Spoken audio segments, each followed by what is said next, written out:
So good morning everyone and welcome back to the class on tribology. Anyone kindly ping up your friends who haven't joined to the class immediately. Ask them to join. I'll be starting with the class right now.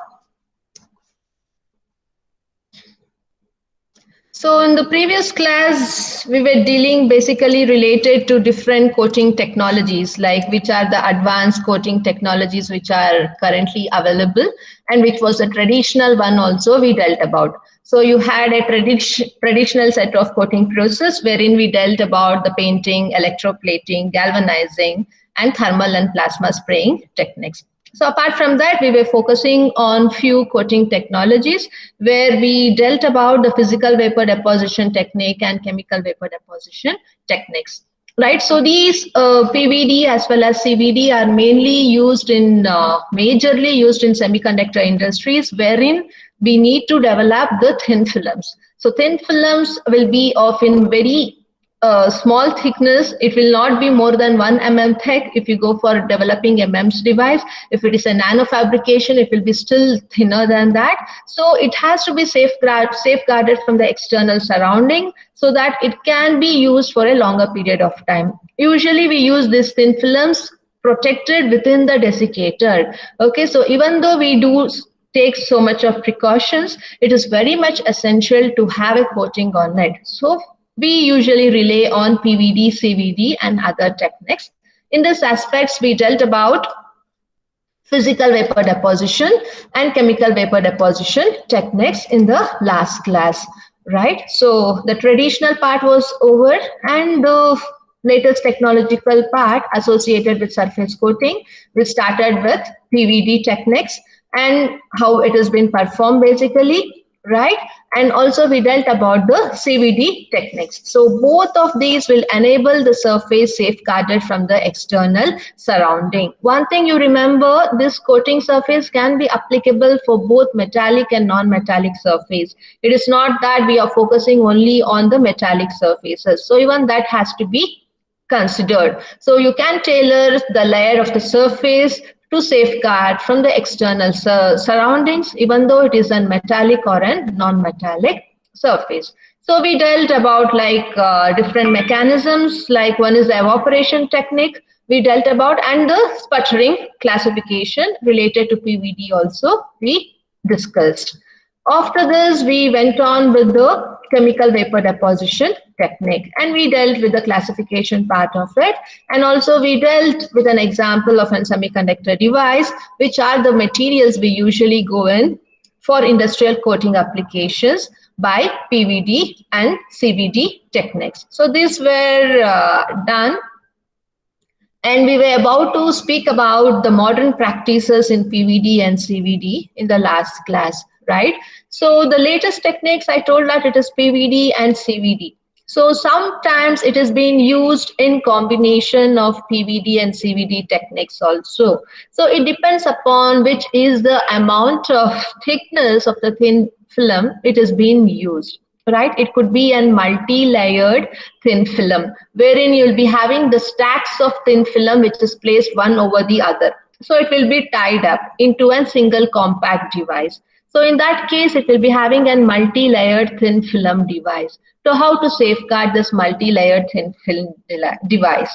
So there are various options related to the type of material you're choosing and for which application. Okay, so based on that, you can use many coating solution. Even though you synthesize by using one common process, even though you synthesize this process in a single system, okay, so coating solutions will be in plenty. So it will be available with respect to various options. Only thing you need to select which you need. So selection of that mainly depends upon the material what you are using for thin film development.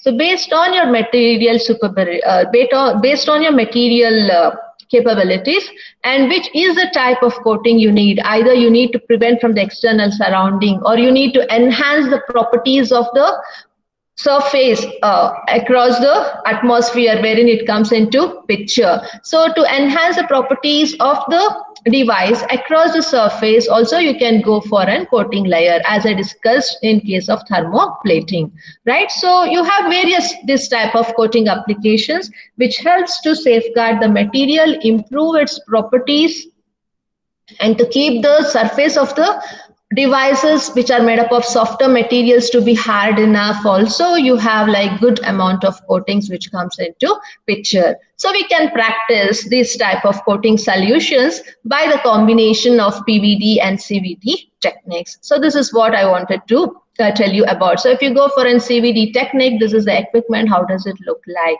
and this is the PVD instrument. Okay, so these instruments are usually available in wherever they go for thin film fabrication. Okay, so it is like micro and nano fabrication devices. It will be usually being used in the clean room. So wherever you have the clean room to synthesize micro and nano fabrication, this PVD technique and CVD technique is an must. It is an expensive equipment. Once invested, you can do n number of coatings as per the requirement. Okay, so this is about the concept of PVD and CVD process, how it could be advanced related to different options of coating solutions. So after this, the next type of coating which has been there under the class of advanced coating technologies are ion implantation. So you know the word, the meaning of implantation. So you use this implantation into the human body also. Suppose if any of the organ or it has problem in working properly, or if it has to be replaced, you implant artificially into the human body, which is biocompatible, right? Similarly here, ion implantation also has the same meaning. So here, ion implantation, what does it mean is, it is also a material, what you will be using, right? So this will be accelerated across the surface, which has to be protected, okay? So that it acts as a coating layer. So if you have an ion implantation across the surface, what it helps is, it helps to change either its chemical properties, yeah, electrical, yeah, physical properties. You cannot blindly go into a liquid material and do ion implantation, or for an gaseous one you cannot do for an ion implantation. You can do this ion implantation only for the solid material. So this solid material could be either metallic, yeah, non-metallic solid material. So for this solid materials, if you want to enhance some physical properties of those solid material across the surface, so then you can go for ion implantation. Suppose if you want to have some conductivity across the surface of the solid. Suppose you're taking an dielectric material, or you're taking an semiconducting material whose conductivity has to be enhanced, right? So if you have a good conductive layer across the surface of the given film, so then it helps in improving its functional properties associated with electrical properties. Okay, so or else sometimes you need a sudden change in the physical phenomena, some physical properties of that solid material across the surface to safeguard from the external surrounding. So then also if you have an ion implantation on it, so it will be very well safeguarded, protected, and enhanced with the properties which are in need. For that process, we usually go for ion implantation. Okay, so here only the thing what you have to understand is the ions of any material. So you will check which are the ions you need with respect to the material what you are selecting. So it could be like positive charged ions, what we usually prefer into. So you will select the material. Suppose if you need a conductive layer, you need to select the material which are a little bit conductive. So the ions of those conductive material has to be accelerated so that the bombarded ions will come on the surface of the thin film and it gets deposited. So this is how the ion implantation across the surface of the thin film will be done to safeguard from the external surrounding. So this is about the ion implantation. So next one, you have another mean which is nothing but the ion beam assisted deposition. Okay, so what happens in ion beam assisted deposition? It is also called as IBAT. Okay, so here you should be knowing the difference of a substrate and a thin film. So this ion assisted deposition, what happens is it helps in creating an again a layer of coating. But how? You will be having, if we speak about a thin film, you will be having a substrate. So above the substrate, you will be having the coating of the thin film which will be deposited. Substrate acts as a ground surface, a supporting media for the thin film what you will be developing, right? So you'll be having a substrate, above that you have a thin film. So that film has to be safeguarded by applying a coating layer. So to apply a coating layer, this ion beam assisted deposition will help. So how it will be done? So here this substrate, what I was telling, the substrate will be usually made up of silicon. Okay, silicon oxide as an adhesive layer and silicon as a substrate. So the substrate which is made up of any material as selected will be exposed to the secondary ion beam.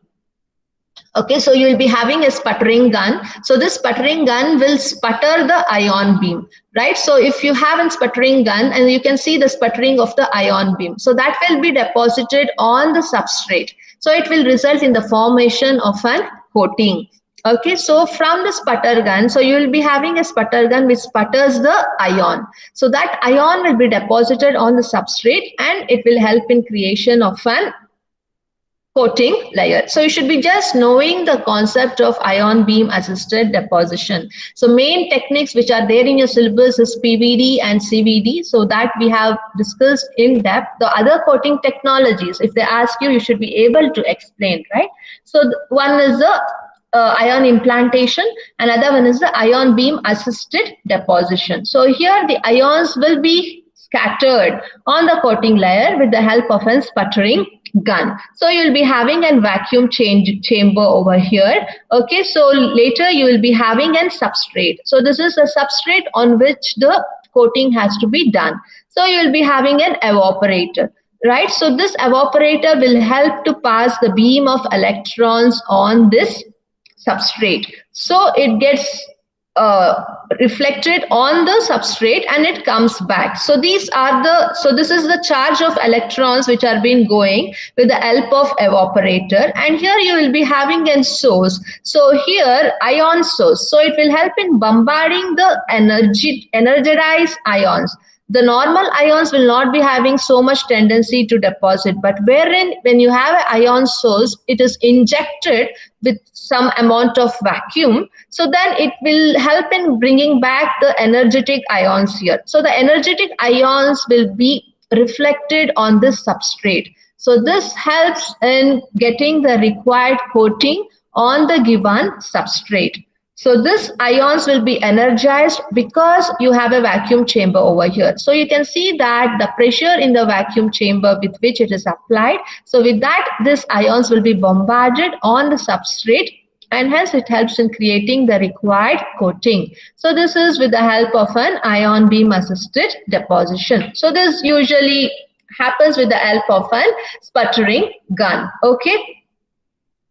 So it is mainly used in the applications wherein you need to develop the tetrahedral amorphous carbon surface. So every material what you use could be either in the orthorhombic structure or in tetrahedral structure. But if the given component is in tetrahedral crystal structure, the properties of it will be more, I mean to say the functional properties. So to get the required enhanced functional properties, it is essential to get some physical features into the substrate. So when you need some enhancement in the physical properties or some chemical changes, the only way to go in is related to the ion beam assisted deposition, because it helps in depositing the positive ions across the surface, which can improve the conductivity of the substrate and also improve its functional properties due to the enhanced conductivity.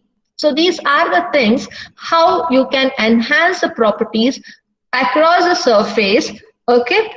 The entire device will be a solid compact device, but wherein you are focusing here to improve the properties across the surface of that solid object.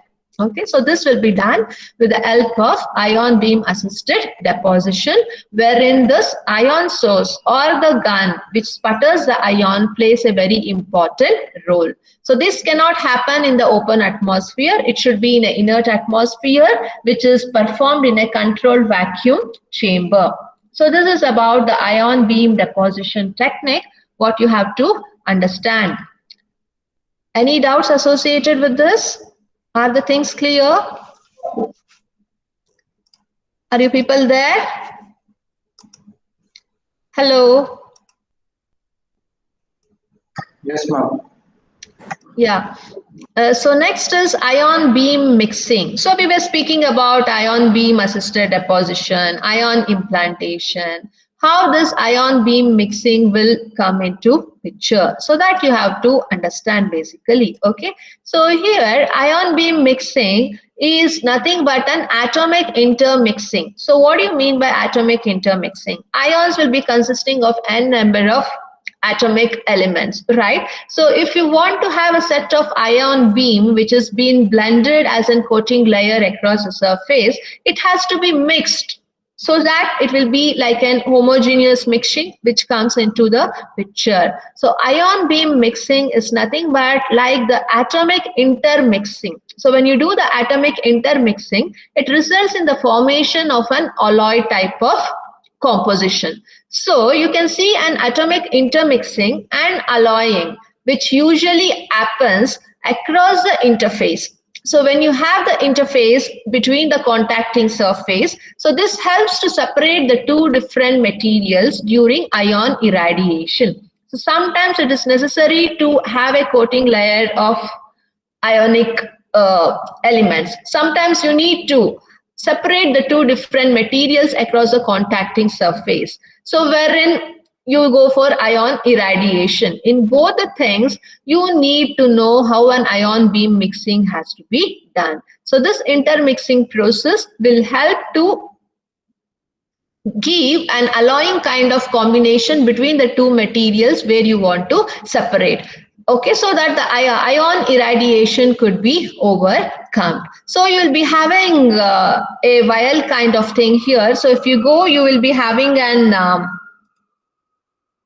substrate. Okay, so this is the substrate and this is the separation magnet. Okay, so once you have the substrate which is coated with ion beam, and then it is protected from the external surroundings. So after many long period of time, if you want to have a biomorph, so the film what you have could have to be integrated with one more layer of thin film so that it could be called as a biomorph. So at that case, the ion coating which is there on the material has to be removed. So how it could be done? So you should be having a process wherein it helps to do the ion irradiation. So you'll be having a magnetic separator here, so which will help in ion irradiation process. Okay, so this is usually done where you need for going the multi-layers. I told you in a thin film process, you'll be having a substrate. Suppose if you consider a rectangular box as your substrate, so on that you will be having a thin layer of deposition of single layer. So if you have only single layer of deposition, it is called as unimorph. Suppose if you have like multi-layers above it, so then we call that as a biomorph.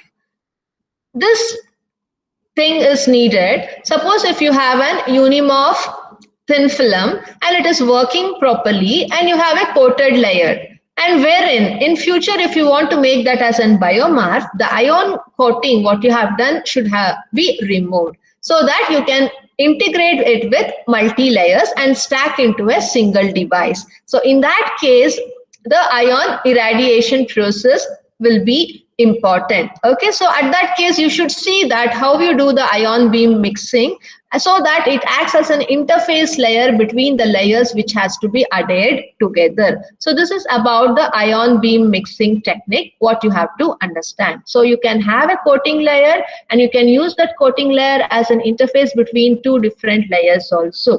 So coating is an application which could be used as per our requirement. So these things you have to be familiar about. And the last treatment in the latest coating technology is our laser treatment. So what happens in case of laser treatment?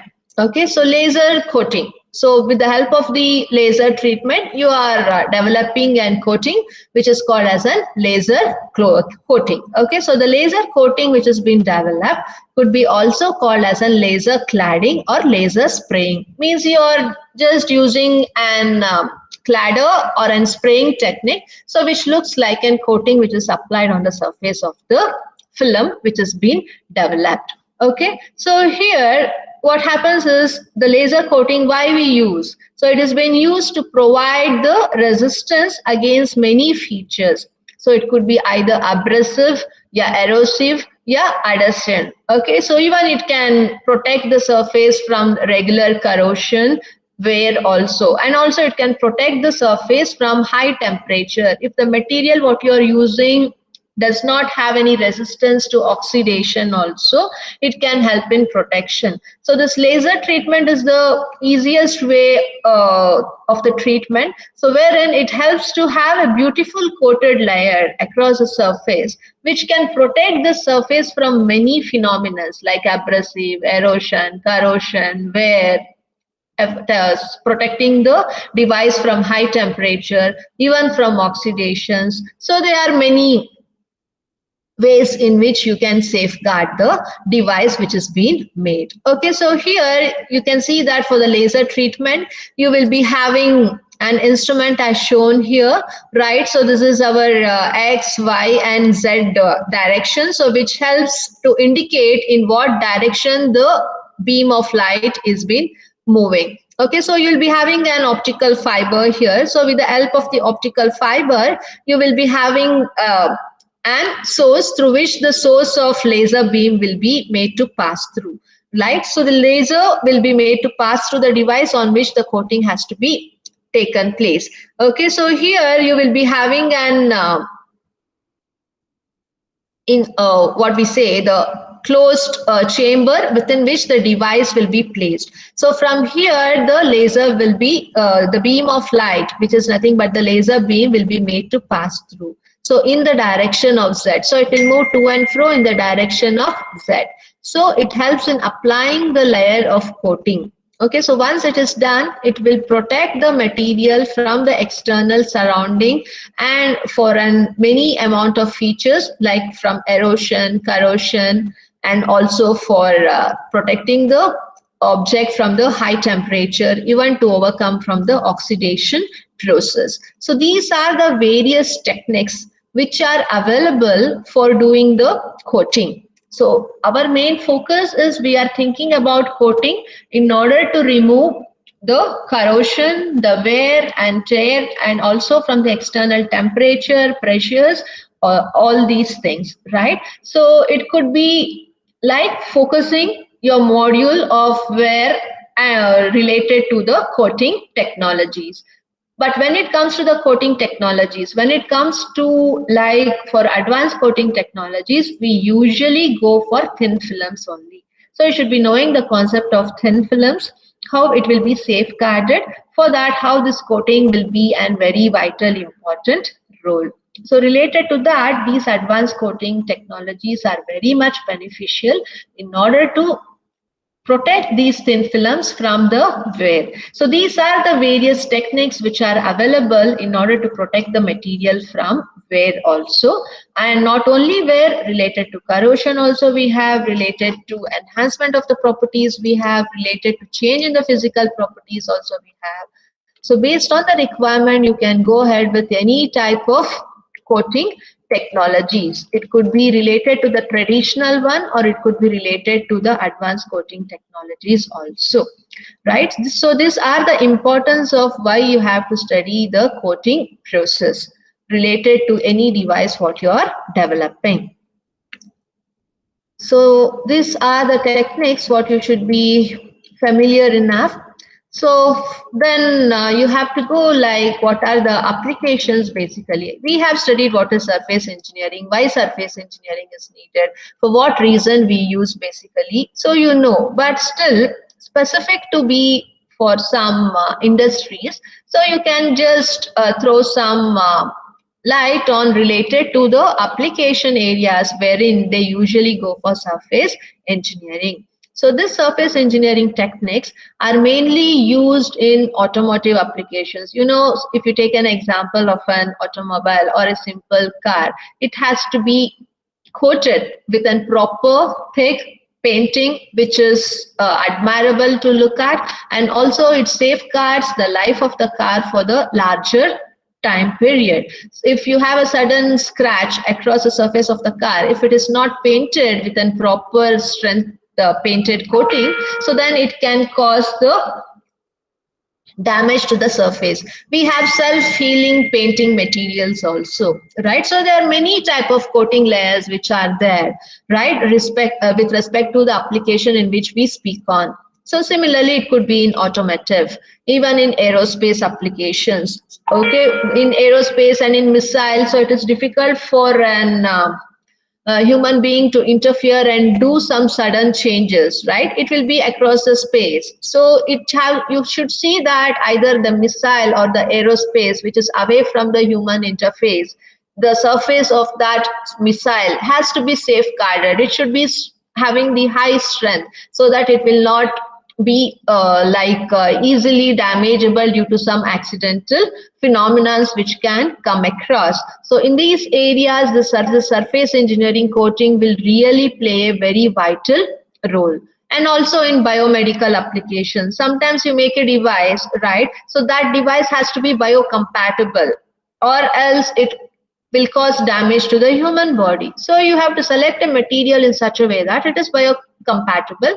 And suppose if you're using this material to perform some operation, suppose if you go for a nano robot development, so if it is made from a biocompatible material, so after operation it could be dissolved in the human body so that it will not cause any damage, right? Suppose if you have made biocompatible but still the surface of that device across the surface should be still more compatible to the human cells, your tissues, your whatsoever when it penetrate in. So that layer has to be coated accordingly as per the requirement. So in that case also the surface engineering plays a very vital role. Similarly in textile, petroleum, in chemical, in power plant, in any other machine tools, and even in construction industries. So these type of surface engineering really plays a vital role, right? And also if the surface of the road is very good enough, so then it will be easy for the people to ride on those roads as well. So in every area, irrespective, it is like a total interdisciplinary area in which the surface engineering finds a very vital application. Okay, so this is about the devices or the products wherein you focus for the applications of surface engineering. So apart from that, we also think about the surface coating for the type of materials which are used in industries. So in some industries, we usually look forward with metals. For some products, we need ceramics. For some, we may need polymers. And for some, it might be composite materials. And for some, it might be some smart materials, right? So all these materials we use either to make the devices in bulk or in micro, in nano size. So irrespective of the size or dimension of the product what we are doing, the coating of those devices across the surface has to be done properly so that it will help in having a good reliability for a longer period of time with respect to the damages or any other circumstance which comes when it is placed in an open atmosphere. So in that case also surface engineering plays a very vital role. So we studied about all the available industries related to our technical stream, and also we spoke about the materials. Similarly, this application of surface engineering also comes into the picture to our sports industries also. So here the surface engineering plays a vital role if we use a layer of titanium oxide for motor sports. So if you use a coating of titanium oxide, it might be expensive, but still if you use it for motor sports, it has already proved that it is an effective modification which it provides, and it also helps in enhancing the properties of the engine parts. So this is the result what they have claimed already. So you can see that if you go with an titanium oxide layer coating, so they have proved already that it has enhanced the performance of the racing car. So like in the field of sports cars, so wherein related to the racing car also, it has a huge lot of applications. So these are the areas in which the surface engineering is playing a very vital role. So these things you have to keep in mind. So this is about the applications of surface engineering. And next it comes about the advantages of the surface coating in general. Okay, so most of the surface coating techniques what we use will be of lower manufacturing cost. Okay, and the thing is if you don't use the surface coating, right, the life cycle, or sorry, the lifetime of an particular device will be hampered, right? And if you use with the surface coating techniques, so what happens is maintainability of the product to retain a good life cycle, so even that will be having some cost factor. You can reduce the cost factor which is essential to maintain and longevity in the life cycle of a product. So this is one more advantage. Mean to say that like a maintenance of an body, the cost for the maintenance of that device is been reduced because you have made a development of the coating layer so that that equipment or the product or the device could be used for a longer period of time, right? So due to this longevity, what happens is it helps in extending the maintenance intervals, or else periodically it has to be subjected for maintenance. There is so many drawback in this device, it is not working properly, we are not getting the accurate results, we have to put into the maintenance. So the interval of this maintenance will be extended, and the cost factor also gets enhanced if a proper coating is not been developed. But if you embed this surface coating technologies to the devices what you are using, and if you have a good coated layer across the surface, so the reliability will be higher and the cost of maintenance will be reduced, and the interval in which the maintenance has to be done also will be extended. So it is not like a regular interval. So you can have a delay or a long period of gap between the maintenance intervals. So that is the thing what you achieve. And even if you go for coating, what happens is the surface will be protected and also the entire device will be safeguarded. And hence, if you are using a material which could be recyclable without causing any damage to the external environment, then you will be having a more more tendency towards having an enhanced recyclability of the material, because the material what you're using for the device is not damaged in any way. It is protected by all means because you have an coating. So the entire material which was being used could be successfully recyclable if it is a recyclable material, if it is an eco-friendly material. So these are the advantages you get if you go for surface engineering. And reduced environmental impact. Obviously, you have a coating layer, so when it is exposed to an environment, the subjection of effect what you get from the external stimuli in the environment will be reduced. So no corrosion, no erosion, no wear, right? So you are protecting and you are enhancing the physical properties by some or the other means, and hence the impact with respect to external environment could be reduced.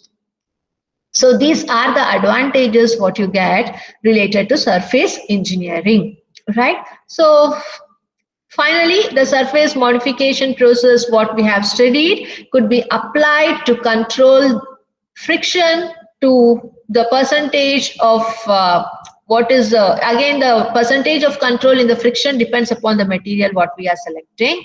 But still, this surface modification process will help in controlling the friction which comes into picture across a contact area which is in relative motion. And also it improves the surface wear, improves the surface wear and corrosion resistance. Okay, so main agenda of going with surface coating is to control the frictional aspect and to enhance the resistance against the wear and corrosion. So if these three things are controlled, then the machine can run like anything across the contact surface, either slide or rotate or whichever relative motion is associated with, or operate, perform well without any damage across the surface, and hence the reliability also will be high. Apart from that, if you need to enhance any physical or mechanical properties of the component across the surface also, you can go and do related to surface modification process. So that we dealt in our traditional coating techniques, wherein we focused on electroplating and galvanizing. So these are the process which helps in uplifting the physical phenomena, the physical or the mechanical properties of a given component. So these are the advantages of surface engineering, and we discussed about the application part also. And lastly, you should be knowing something related to selection of surface treatment. Okay, so how you select the surface treatment phenomena, right? So mainly, I told you there are many coating technologies, only related to PVD and CVD only there are many coating solutions. Apart from that, we have studied a many lot of things, right? So selection of which type of coating mainly depends upon what is our requirement, whether it is satisfying our requirement. So based on that, you can select which type of coating you can go for the component what is there in your hand. So basically the component also plays a vital role to which the coating has to be applied, right? And secondly, the material of the component also you have to check in which type of coating will be feasible. So that is the second point. And thirdly, you have to see whether you need to protect that component only from corrosion, wear and friction, or you need to enhance its physical or mechanical properties also. So based on that, again, you have to go for the coating techniques, right?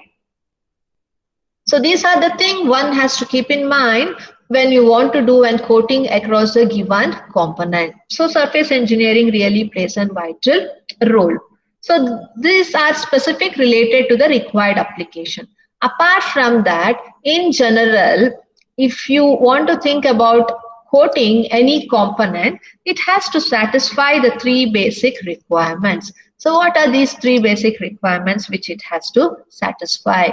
It has to see that the mechanical and the tribological properties must be advocate to have a satisfactory working life. Means to say the material what you have selected to make the component should be having the required physical properties so that it can perform well and excel with good results. Apart from that, to claim that component to be highly reliable, it should satisfy the tribological properties. You know what are the tribological properties. So it has to be safeguarded from the friction, wear and tear, and you should be selecting a proper lubricant. So if it is all there, so then the device what you have made, which has to move with a relative motion, can move without any friction, wear and tear, so that the reliability of that component or device enhances, and you can retain the mechanical properties of that material without any damage from external surrounding. And finally, the working life of the device what you have developed will run for a longevity. So these concepts one has to keep in mind, and it has to be satisfied when you go for a layer of coating. So this is the first general satisfaction which has to be there when you go for surface treatment of any component what is being developed. The second one is the economic fabrication of the component.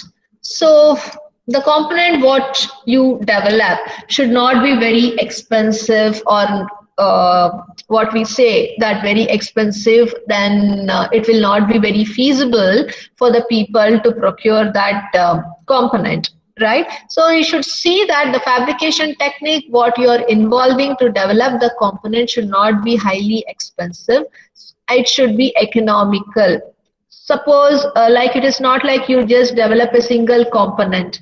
When you speak about the components, you might need this component in a huge lot. So then it has to be manufactured in a mass. So when you want to go for a mass production, you cannot go for a mass production if it is very expensive. For that, it should be economical, so that the industry people also can manufacture without any problem, and even the consumers or the stakeholders for those components can take those without any hindrance, right? So these are the things one has to keep in mind while surface coating. And last thing is, the material what you're selecting to make the component has to withstand the environmental conditions, not for a certain time period of time. It has to withstand the environmental condition for its lifetime. You cannot blindly tell, okay, we will select any material and we will develop the component. Anyhow, we have a coating layer that will safeguard it. No, you have to select the material such that it has good physical properties, mechanical properties, it has the required hardness, right? And it has some at least resistance to the corrosion or wear and tear, at least a minimum requirement. So that has to be there when you go for selection of the material. If all these set of properties of the material are not available, if all these properties are not available in a single material, at least you can go for an combination of materials wherein it helps to get the minimum requirement of the physical properties. So then you can cross check and go for developing the component in an economical way. So in that case, later when you apply a proper coating, so that material will be safeguarded because it had some tendency to show resistance to the corrosion, wear, and now you have safeguarded that 100% by having a strong coating layer by using various coating technologies. So then you can claim that this device is totally safe for its entire life period of time from all the environmental conditions. So there are two ways what one has to think. He is a surface engineer. Okay, so here one thing is, based on the requirements, we will go with the selection of the coatings, right? So other thing, whether you need to enhance the physical properties, mechanical properties, or only to safeguard the external surface. The other thing is, in general, it has to satisfy the mechanical and tribological properties. Secondly, the fabrication technique, what you use to develop the component, should be economical. And thirdly, the material what you select to make the component must have the capability to withstand the environmental conditions for lifetime. So if all these three basic requirements are being satisfied, so then the surface treatment can really help a component to stay for its entire period of time. So this is the thing what one has to keep in mind related to the surface engineering treatment. Why I'm stressing you all this is, most engineering components are usually subjected to a complex design. It will be having a huge amount of weight and mass. It has to be run right in open atmosphere. You cannot every time safeguard that into an inert atmosphere and operate. So all these requirements are very much essential. Okay, so this could be satisfied successfully if you have a proper coating treatment. Okay, so this coating treatment will hold good only if it satisfies all these phenomena. So if all these phenomena are satisfied, so then you will be really having a huge amount of demand to the product what you are developing. Okay, so this is the beauty of surface treatment. What one has to understand to safeguard any component from the environmental factors, and also any type of wear which can come into picture. So these things even could be understood in the design stage only, and it could be considered right from the design stage. Then you will go for material selection. So before material selection also, the design of the component should be made in such a way that it has the ease for operation, it has the ease for working smoothly with reduced amount of maintenance, and you don't have any complex components to get assembled which may need maintenance in near future. So all these things also plays a vital role. And along with that, it should the material what you select should be having good mechanical and tribological properties. It should be very economical to fabricate, and also the material what we select should withstand the external environmental conditions. So these are the things what you have to keep in mind to select a surface treatment to safeguard the component from wear, corrosion, and also the temperature effects, as well as to improve the properties across the surface. It could be either physical properties or mechanical properties, right? So finally, you can conclude the things what you have studied. So surface engineering usually provide one of the most important means in order to produce a qualitative product which has a better performance and a long period of time with reduced life cycle cost. Right, so I have told each and everything already, so I don't want to repeat again in the conclusion part. So that this is just an information slide to you related to the conclusion of surface engineering topic. So I hope the things are clear in surface engineering. Any doubts associated with this? Hello, kindly speak up. Yeah, so this ends our module 5. I need to give assignment related to module 4 and 5. Apart from that, a small OB work which has to be done. Yeah. Ma'am, Yes. you've already given us 3 assignments, no, ma'am. So how many more we have to write, ma'am? Shri Prasad, it is like this time told every module one assignment has to be given. This time, online mode of teaching, it was told that every module we need to give one assignment each. I have given 3, or else I will give one more related to module 4, and I will assign you one activity, OBE activity, what you have to complete. What kind of activity, ma'am? Yeah. What kind it of will activity, be like an OBE activity what I'll be assigning related to the modules what you have studied. So you can select any topic related to the things which are being done right from module 1 to 5.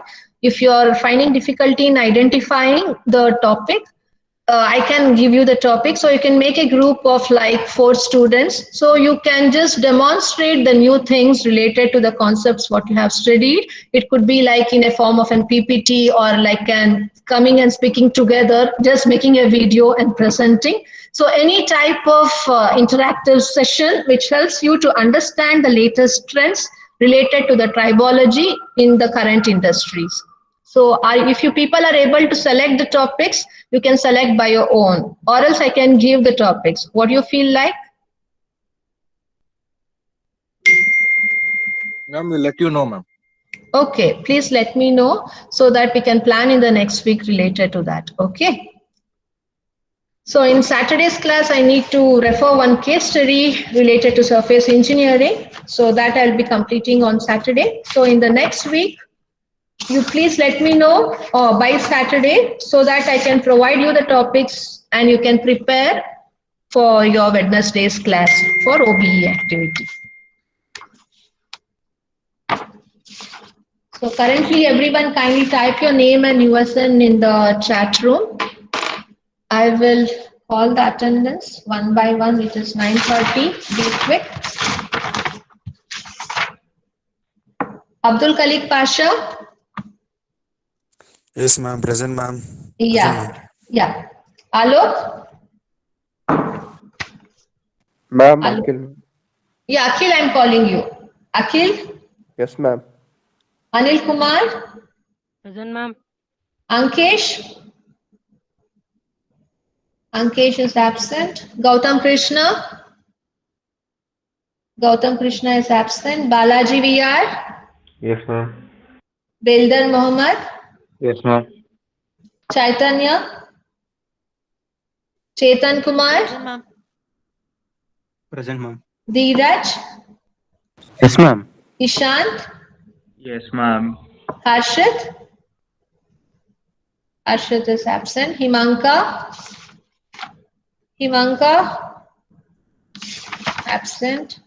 Kanishka. Yes, ma'am. Nagamurli Krishna, Yes, ma'am. Kunal Raj, Present, ma'am. Danush, Mohammad Ayan, Mohammad Junaid, Yes, ma'am. you are present. Yes, ma'am. Okay. Shri Prasad, Yes, ma'am. Niharika, absent. Nihar Venkat Sai, Nihar, Yes, ma'am. Nikhil, absent. Nirav, Yes, ma'am. Rajwal, absent. Rishabh, Present, ma'am. Rohan, Ma'am, present, ma'am. Roshan, Present, ma'am. Sumant Sagar, Yes, ma'am. Sumant, Yes, ma'am. Sagar Dutt Mathur, Sagar GB, Present, ma'am. Sanjay Raghav, Sanjay, Shobit, I think absent. Siddharth, I don't know what has happened to Siddharth. Continuously fourth class he is absent. Siddharth Sridhar,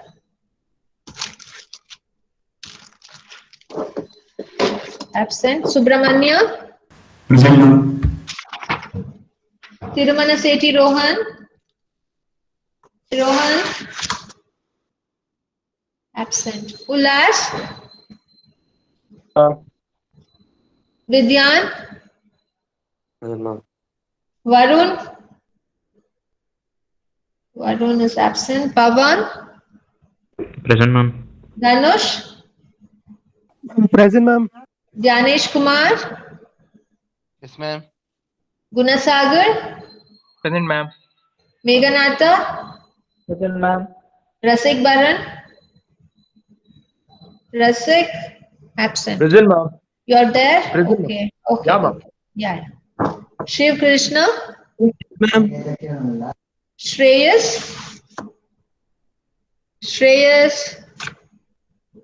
absent. Srinivasulu, Yes, ma'am.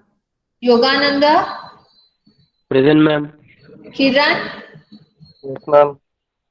Ranveer Singh Chauhan, Ranveer again is absent. Gautam Sai, Present, ma'am. I called Abdul. Shiv Pavan, okay. Alok is there? Mr. Alok, absent. Fine then, everyone. Take care. Have a nice day. So we'll meet on Saturday's class. So before that, you kindly let me know whether you people will be selecting the topic or should I need to be giving the topic. By Saturday, you please kindly let me know. Okay.